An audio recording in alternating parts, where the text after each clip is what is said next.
So yeah, this hasn't gotten any better, it's just gotten a little bit worse, even though the bridge was a little bit of a nice transition to actually, get out to a decent speed.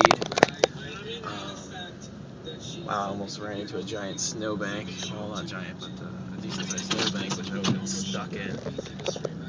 It's really kind of hard to see what's going on or where you're driving. That would have actually gone to an exit, which I do not need to be on.